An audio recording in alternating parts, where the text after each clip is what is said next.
Hello नमस्कार, मैं हूं विष्णु ओम प्रकाश और हमारे यूट्यूब चैनल स्वास्थ्य कैपिटल पर आप सभी का हार्दिक स्वागत अभिनंदन। थोड़ा वीडियो में डिले हो गया था क्योंकि थोड़ा काम में बिजी था, मार्केट का काम था उससे रिलेटेड। तो अभी जो है वीडियो कंटिन्यू बनाने का मैं प्रयास करूंगा और बैक टू बैक वीडियोज़ आते रहेंगे, ऐसी मैं उम्मीद करता हूँ।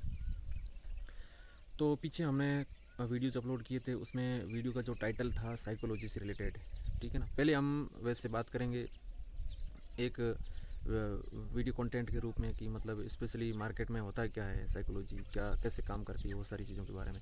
और उसके बाद में हम मतलब एकदम मार्केट में इम्प्लीमेंट करके देखेंगे कि एक्चुअली में साइकोलॉजी कैसे काम करता है और मैं है जो मेरे ट्रेड्स पर कैसे साइकोलॉजिकली फिट रहता हूँ और कैसे मतलब या तो स्टॉप लॉस का वेट करता हूँ या तो टारगेट का। इन दोनों कंडीशन के बीच में निकलना नहीं चाहिए। या तो आप स्टॉप लॉस को आने दीजिए, आपने जो एनालिसिस करके ट्रेड में एंट्री ली है उस एनालिसिस के अकॉर्डिंग आप उसको फॉलो करते रहें, या तो टारगेट आएगा या तो स्टॉप लॉस आएगा, ठीक है। तो ये सारी चीज़ें हैं। इसके बीच में अगर मतलब आप निकलते हो तो आप मतलब साइकोलॉजिकली मैच्योर नहीं हो, ठीक है। स्टॉक मार्केट में इन दो चीज़ों को फॉलो करना जरूरी है। एक तो पोजीशन साइज और एक रिस्क मैनेजमेंट है। इन दो चीज़ों का तो मेनली आपका बहुत इफेक्ट पड़ता है स्टॉक मार्केट में। अगर इन दो चीज़ों को आप नहीं फॉलो करते हो तो स्टॉक मार्केट में चाहे कितनी भी स्ट्रेटजी फॉलो कर लो, सफल होने के जो चांसेस है बिल्कुल कम रह जाएंगे, क्योंकि ये दो चीज़ें ही आपके जो अकाउंट को मैनेज करती है और इन दो चीज़ों के बिना आप मार्केट में लॉन्ग टर्म तक सर्वाइव नहीं कर पाओगे।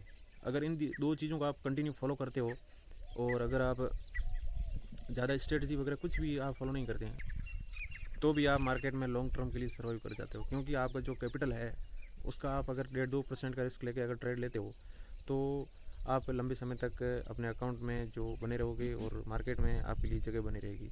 अगर ये चीज़ें आप फॉलो नहीं करते हो तो आपको मार्केट लंबे समय तक अपने अंदर नहीं रहने देगा, क्योंकि आप साइकोलॉजिकली इमेच्योर हो और जो इमेच्योर लोग हैं उसको मार्केट अंदर नहीं रहने देता है।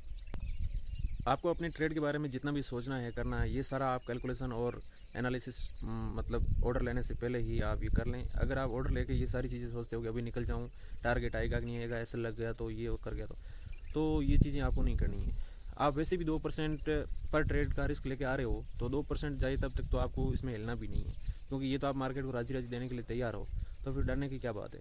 फिर आप ऐसा मतलब उछल कूद करते हो तो बाय द वे वो ट्रेड आपका सही भी चला गया तो आपको फिर और से टेंशन होगा, यार इसमें से नहीं निकलता तो ठीक रहता। तो ये सारी चीज़ें होनी ही होनी है, हर नए बंदे के साथ में होती, मेरे साथ भी हुई थी, लेकिन अब उसको ओवरकम कर लिया है, क्योंकि ये चीज़ें हम डेली इस चीज़ों से हमारा फाइट होता है। तो इन चीज़ों को आपको थोड़ा कंट्रोल में लेना पड़ेगा। पहले हम वीडियो के थ्रू सारी बातें करेंगे साइकोलॉजी से रिलेटेड और फिर मतलब रियल मार्केट में इम्प्लीमेंट करेंगे कि मतलब एक ट्रेड लेने के बाद में।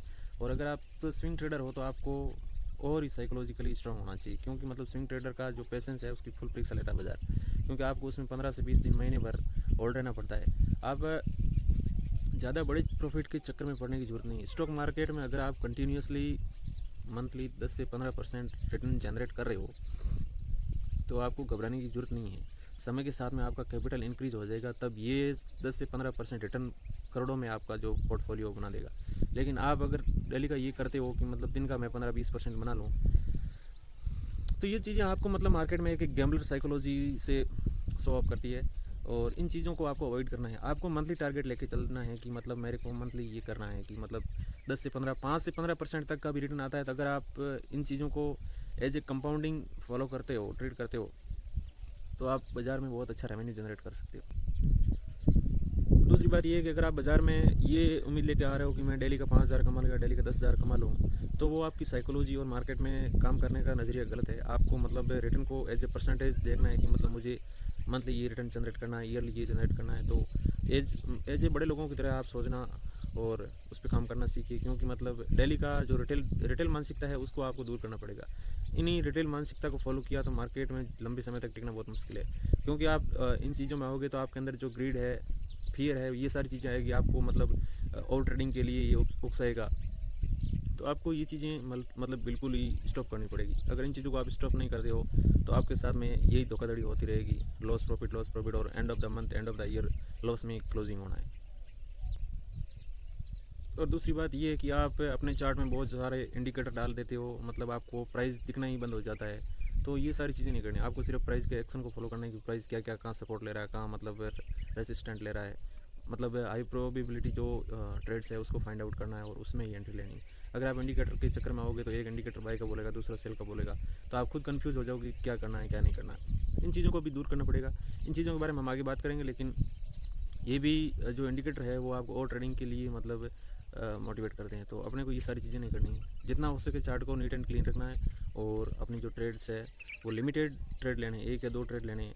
अगर आप इंट्राडे ट्रेडर हो, तो मैं बेसिकली स्विंग ट्रेडर हूँ, तो महीने के 4 से 5 ट्रेड से ज़्यादा होते ही नहीं है, और कभी कभी तो 1 ट्रेड ही होता है। तो ये चीज़ें हैं जो आपको मतलब लंबे समय तक मार्केट में बनाए रखती है। और अपनी जो वाच लिस्ट है वो उसमें लिमिटेड स्टॉक्स होने चाहिए। अगर आपकी वाच लिस्ट में कम से कम 100 से ज़्यादा स्टॉक है तो आप खुद कंफ्यूज हो जाओगे कि मतलब मैं कौन सा ट्रेड लूँ। तो आप मैक्सिमम 40 से 50 स्टॉक्स को ही वाच लिस्ट में ऐड करिए, ताकि आप जो है उसमें रेगुलरली उस स्टॉक्स की जो साइकोलॉजी है, उसका जो बिहेवियर है उसको समझ सकें और उसमें कंटिन्यूसली अच्छा एक रेवेन्यू जनरेट कर सकें। अगर आप ये चीज़ करते हो तो भी आपके लिए काफ़ी हेल्पफुल पॉइंट हो सकता है। और स्टॉक मार्केट में अपना एक पर्सनल ट्रेडिंग सेटअप बनाइए, जिससे आप उसको समझ सकें और उस पर ट्रेड कर सकें। आप किसी के बने बनाए सेटअप पे अगर आप उसमें लैंडिंग करते हो तो वो समस्या पैदा कर सकता है। तो आप अपना खुद का सेटअप और खुद के रूल्स बनाइए, लेकिन रूल बेस्ड ट्रेडिंग आपके लिए बहुत अच्छी साबित हो सकती है। रूल बेस्ड ट्रेडिंग ही करें, और रेंडमली जो ट्रेड आप ले रहे हो उसको बहुत कम कर दीजिए या बिल्कुल बंद कर दीजिए। और दूसरी बात ये है कि अगर आप मतलब इन चीज़ों को छोड़ नहीं पा रहे हो तो आप 1 महीने भर के लिए जो है ट्रेडिंग बंद कर दीजिए, और अपने आप को थोड़ा ट्रेडिंग के लिए और सिस्टमेटिक ट्रेडिंग के लिए तैयार करिए, ताकि आप इसमें एक नई जर्नी है जो शुरू कर सकें, ताकि आपसे जो मिस्टेक्स हो रही है उसको रिड्यूस किया जा सके और आपका जो रिज़ल्ट है उसमें इम्प्रूवमेंट आ सके। तो ऐसे वीडियोस मैं लाता रहूँगा कंटिन्यू, तो आप हमारे चैनल पर बने रहिए। और अगर आप स्टॉक मार्केट में नए हैं तो हमसे कॉन्टेक्ट कर सकते हैं। हमारे जो यूट्यूब चैनल है स्वास्तिक कैपिटल, उसको सब्सक्राइब करके जाएँ।